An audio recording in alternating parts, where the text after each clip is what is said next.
En este video veremos cómo identificamos las fuerzas que actúan sobre un objeto. Primero repasemos cuáles son los tipos de fuerzas que hemos visto. Por un lado tenemos la de contacto, como la fuerza elástica, la fuerza de tensión, la fuerza normal, la fuerza de fricción, que hemos visto la cinética, la fuerza estática, de fricción estática. Por otro lado tenemos la fuerza de arrastre, como la fricción con el aire, y la fuerza de empuje no es un empuje como el que veremos después en fluidos, sino que es el empuje que realiza, por ejemplo, un motor a un auto. Las fuerzas a distancia, como la fuerza gravitatoria, la fuerza eléctrica, la fuerza magnética. Ahora nos vamos a concentrar solo en la fuerza gravitatoria, de esas tres. Bueno, recordando lo que vimos anteriormente, la fuerza de un resorte, cuando apretamos un resorte, comprimimos un resorte, este ejerce una fuerza en dirección contraria sobre el objeto que lo aprieta. Y si lo estiramos, el objeto sentirá una fuerza de tracción. Por otro lado teníamos la fuerza de tensión. Ahí hay una mano con una cuerda tratando de mover un bloque. Está ejerciendo una fuerza T. Aquí recuerden que este tipo de fuerza puede tirar, pero no empujar, y siempre está en la dirección de la cuerda. Tenemos también la fuerza normal, que es perpendicular, es decir, normal es sinónimo de la palabra perpendicular, por lo tanto siempre estará presente en forma perpendicular a la superficie, tanto en superficies que estén horizontales como como este bloque, por ejemplo, que está en un plano inclinado. Las fuerzas de fricción presentes siempre en forma tangente a la superficie. Lo vimos mediante este modelo de sólido. Dentro de esas fuerzas de fricción vimos la fuerza de fricción cinética, que aparecía aquí, por ejemplo, en este trineo que está en movimiento, aparece una fricción cinética contraria a ese movimiento. Y vimos también que mientras mayor sea N, mayor será la fuerza de fricción. Mientras más aprieto el piso, el bloque mientras más aprieta el piso, la reacción del piso sobre el bloque será mayor. Y esa presión, si vemos acá, si vemos estas dos superficies, si yo las aprieto más una contra la otra, bueno, estarán más encajadas una contra la otra. Estos enlaces probablemente serán muchos más y probablemente también sean mucho más fuertes. Por lo tanto, tenemos una relación entre esa fricción y la normal. Esas relaciones que son directamente proporcionales, y el coeficiente de proporcionalidad es el coeficiente de fricción cinética. Dijimos que esta no es una relación vectorial porque la normal es perpendicular a la fricción. Es decir, que es una ecuación que nos relaciona solamente las magnitudes de las fuerzas. La fuerza de fricción estática es muy diferente en algunos sentidos a la anterior. Aquí tenemos una rana y la fuerza de fricción estática lo que va a hacer es evitar ese deslizamiento. Aparece en superficies que están en contactos entre sí, pero no deslizan una respecto a la otra.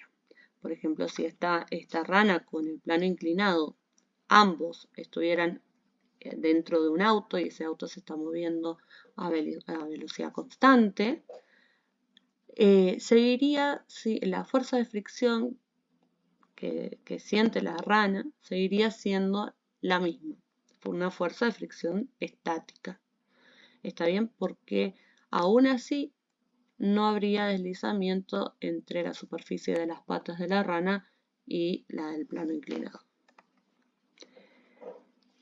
¿Hacia dónde coloco esta fuerza de fricción estática? Porque en el caso de la fuerza de fricción cinética tenemos un movimiento y decimos que se opone a ese movimiento.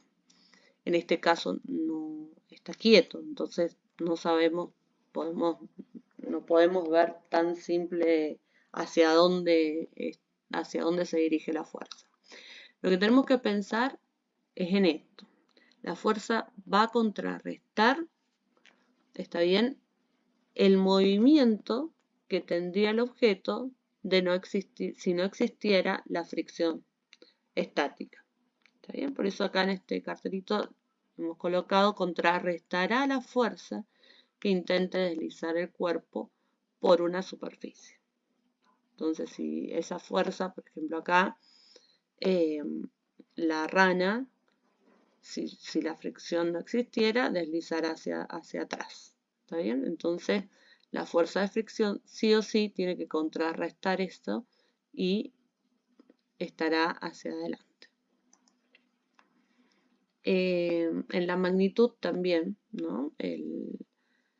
Vimos que si le realizamos una pequeña fuerza a un bloque, aparecerá, y no lo movemos, aparecerá una fuerza de fricción estática en sentido contrario, igual y opuesta a la fuerza que yo le estoy realizando.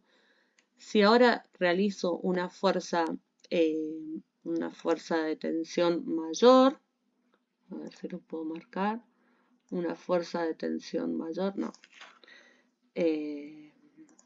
Va a aparecer también una fuerza de fricción estática mayor. ¿Hasta cuándo? Bueno, va a llegar un límite, ¿está bien? Entonces, cuando lleguemos a ese límite en donde ya el movimiento de ese bloque es inminente, es decir, que si yo con un poquito más de fuerza ya lo muevo, a esa fricción la llamaremos fricción estática máxima. Entonces vemos que la fuerza de fricción estática es menor o igual a esa fuerza de fricción estática máxima. ¿Está bien? Y esta última es la que es igual a mu por la normal. No siempre la fuerza de fricción estática es igual a mu por la normal. ¿Está bien?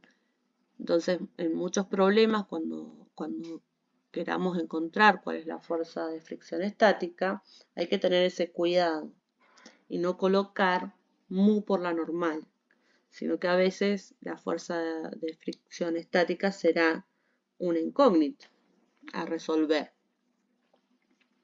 Entonces, redondeando, es igual a mu por la normal solo cuando el movimiento es inminente. Está quieto, pero un poquito más de fuerza y lo muevo. Estaba, bueno, también la fuerza de arrastre, como dijimos, nuevamente opuesta al movimiento. La fuerza de empuje, que es la que realiza un motor, o por ejemplo ahí en este cohete, la expulsión de los gases. La fuerza peso, que acá no me voy a detener mucho porque ya lo vimos muy bien, donde viene o sea, tenemos la atracción gravitatoria entre estas dos masas. Si una de esas masas es la masa de la Tierra, dijimos, bueno, todo esto será la aceleración de la gravedad y esta fuerza será la fuerza peso. Entonces ahora vamos a cómo identificamos las fuerzas dado en un problema, por ejemplo. Primero identificamos el objeto de interés. Este es el objeto que deseamos estudiar. Acá en este primer ejemplo, A dice, un saltador de bungee jumping ha saltado un puente y está llegando al final de su caída. ¿Qué fuerzas se ejercen sobre el saltador? Entonces ahí vemos esta palabra sobre, ya nos está dando indicios de cuál es el objeto de interés, el sistema. Entonces el sistema, el objeto de estudio es el saltador. En este otro, un esquiador está siendo remolcado por una colina cubierta de nieve. por una cuerda de remolque. ¿Qué fuerzas se ejercen sobre el esquiador? Nuevamente acá, el objeto de estudio, está bien, es el esquiador. Bueno, y ahí también detenernos un poquito a veces a pensar si nos conviene con los esquíes, sin los esquíes, o pensarlo bien, cuál va a ser nuestro objeto de estudio. En este caso, como los esquíes están amarrados al esquiador, me conviene tomarlo todo junto.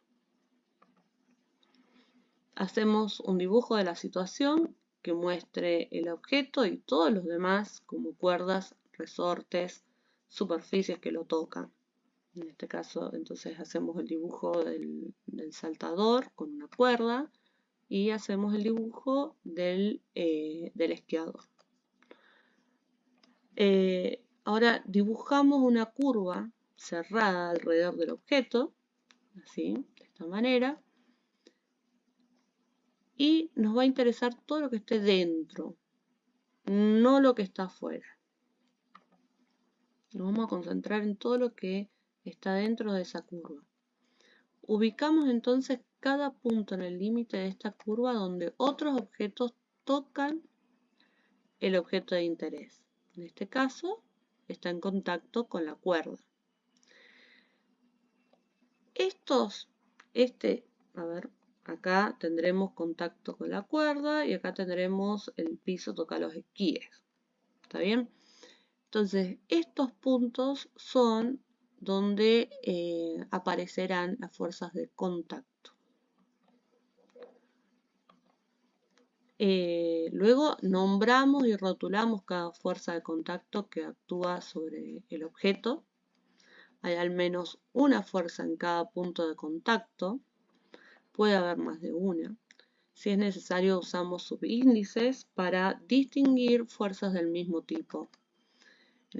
En este primer ejemplo del saltador hemos colocado T para la letra T para la tensión. Aquí también T para la tensión. Y al observar el piso vemos que existen dos fuerzas. Una normal y otra de fricción. Nos preguntamos, ahora hay que preguntarse, bueno, fricción estática, fricción cinética. Recordemos, la fricción estática aparece si el objeto está quieto respecto a la superficie y la fricción cinética si el objeto se mueve respecto a la superficie. En este caso, el esquiador se está moviendo respecto a la superficie, por lo tanto la fricción es la fricción cinética. Ahora veremos en el siguiente video cómo vamos a realizar con todas estas fuerzas que hemos detectado un diagrama de cuerpo libre.